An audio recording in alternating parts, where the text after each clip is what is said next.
All right, hello everyone.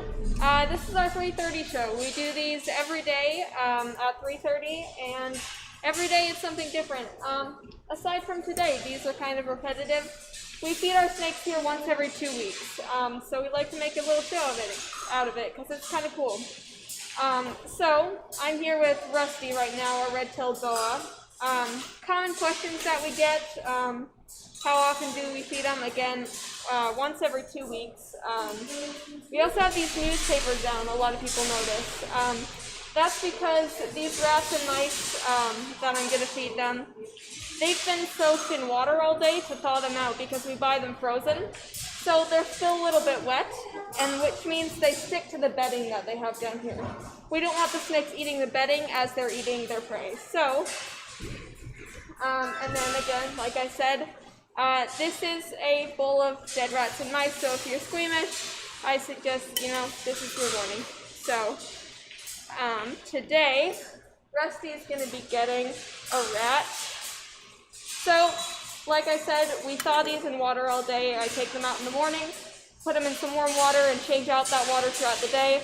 And then just before, in the back, I put them in the microwave for about a minute, warm them up a little bit, and then they're ready to go to Rusty. So, we'll start, not just Rusty, but we'll start with him.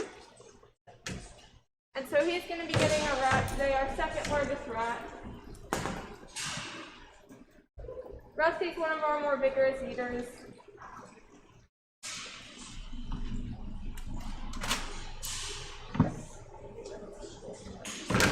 So all of our snakes here are constrictors, meaning they aren't venomous. So he's going to sit there for a couple minutes, around 5 minutes, and make sure that animal is dead. Obviously, we know it already is, but he's not too sure. So he's going to sit there and squeeze it. Now, a lot of people seem to think that's to cut off the airways of the rat. It's actually to cut off the blood flow itself, which is a way of killing the animal much faster.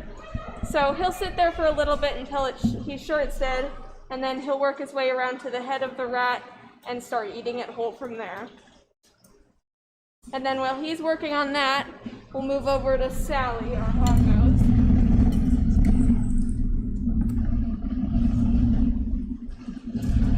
Beware of any cords since we have the live stream going also. Okay. This is Sally, and he's a hognose, a western hognose snake. These guys are native to Minnesota. And he's our smallest snake, so he's going to be getting our smallest mouse.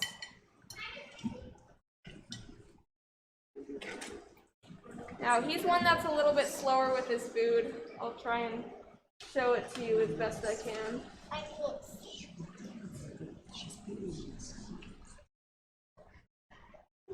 See, he's got it around the side of the mouse a little bit there. But after a while, he'll figure it out. There he goes. So obviously, you'd think it's easier to eat it from the head first. Hognoses are one of the snakes, one of the few snakes that chews their food a little bit. You can kind of see him doing that right now. So does Rusty not chew his food? Not really. He's got tiny little teeth in there to help get the food to, in his mouth, but.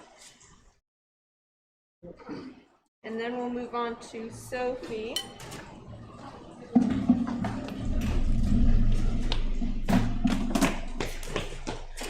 Alright. And then we'll have one of our volunteers feed Sophie. Sophie's a corn snake. Corn snakes are very popular pets, very active snakes, and they come in a lot of different colors, which is the main attraction when people are picking up a snake. Yep, that one. By the base of the tail. There you go. Try to get on paper there. She doesn't know.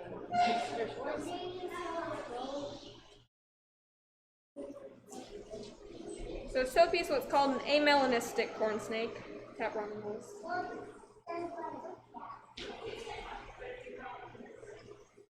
So what happens if a snake doesn't take the mouse? That's okay. They know when they need to eat and when they don't. So if she chooses not to eat today, we'll leave that mouse in there for her, and if she decides to take it tonight, that's great. Or today. Yeah. So again, constrictor, she's gonna take that mouse and squeeze it. Very common pet. They can live in, this size tank comfortably, so. Or she's gonna leave it there. She'll probably come back to it. We'll see by the end. He doesn't stay very often. Yeah. Doesn't always immediately eat it. And then we'll move on to Jeannie.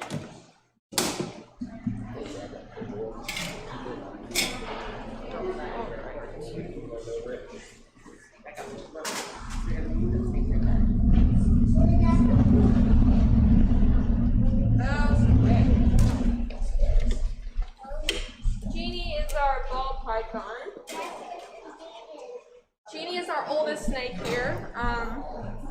She is around, I'm guessing, 28, 29. And she's going to be getting a rat today. Now, Jeannie's one that will commonly skip. Her species is one that doesn't commonly eat. You can see she's pulling away from me there. And that's just fine. Her species is known to go lengths without eating. They've been recorded to go up to a year without eating, and they're fine. She knows when she needs to eat, again, and when she doesn't. So we usually leave it in there for her. Sometimes she'll take it in the night, sometimes she won't.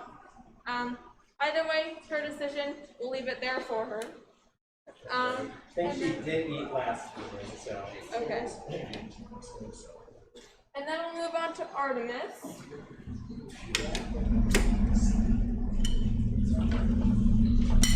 Me?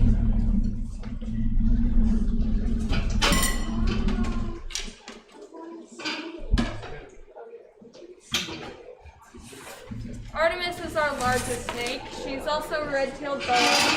So you guys can squeeze up in there. I've got my shot here. So, Artemis and Rusty are the same species, around the same age and around the same length. But Artemis obviously seems much bigger. This is because the general rule is the larger the female, the more eggs it can carry. So naturally, females are usually larger. So she's going to be getting a rat today, our biggest rat.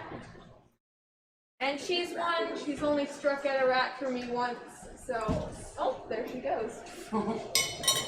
So her tank isn't ideal for feeding just because it's so small. I kind of try and keep your hand away, but. So she's one that's cool to watch if she does strike at her food. She takes her time with it when she hits it. Yeah, you'll see when they hit the head, like I said, we'll hang out with it for a little while. We'll hang out with it for a little while before they start swallowing it, just because, like Ridley said, we zap them in the microwave for about a minute before we bring them out, just to warm them up a little bit. So they'll hold on to them until they get down to room temperature, basically, and then they'll start swallowing them. But yeah, if they get it by the side, you'll see them, they have to stop and adjust and work their way around to get to the head, or sometimes they'll swallow the tail end first every once in a while, but usually it's head first, just because. So when you're not chewing, that's the shape that's easiest to get down. Yeah. Thank you. So Rusty's probably pretty deep into his here by now. So Rusty's usually a cool one to look at. Close her door.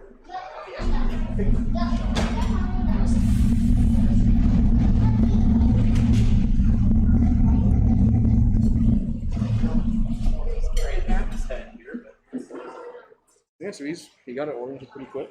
Is he already done with it pretty much? He started it. There you go. He got it oriented pretty quick, though. Yeah, something that's kind of cool with Rusty as you're watching him here, and we're not going to get a great view of it for the camera, but for the folks that are here in person, the actual process of swallowing is really interesting with these snakes because they can move either side of their jaw independently.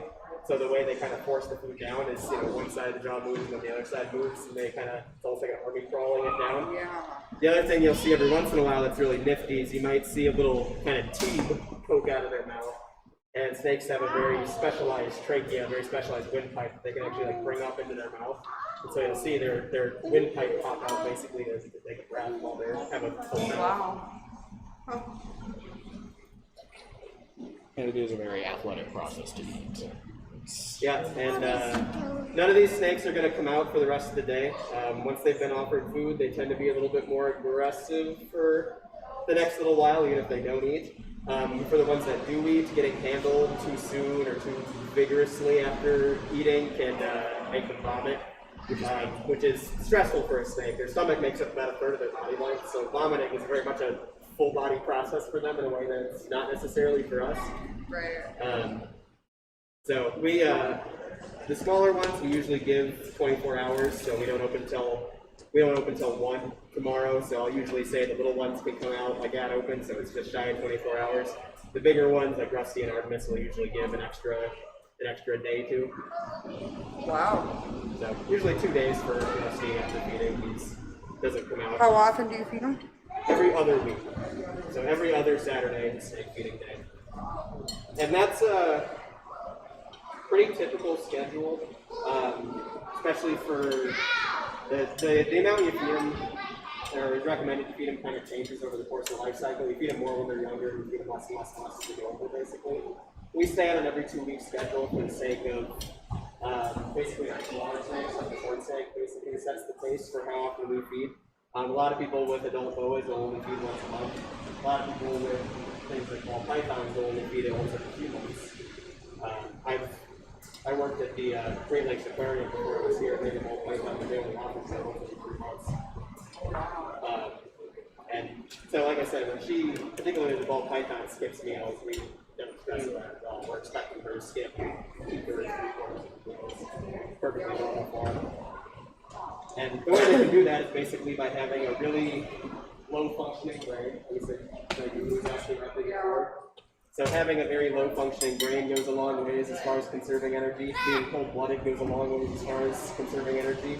And then not moving very much goes a long way as far as not conserving energy. And like Ridley said, there's species of snakes, ball pythons in particular, that can go beyond a year without feeding. The boa, even that was in the tank before this one, we had a previous boa that lived in there for 20-some-odd years before he retired a couple of years ago.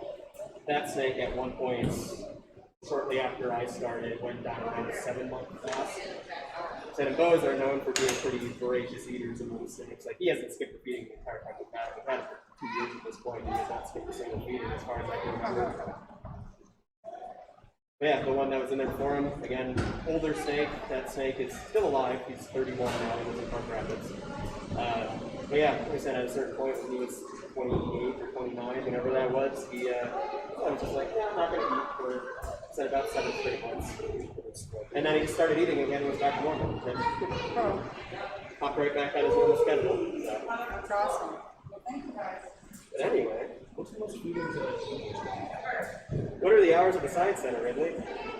We are open 9:30 to 5 Monday through Saturday, and on Sundays we're open 1 to 5.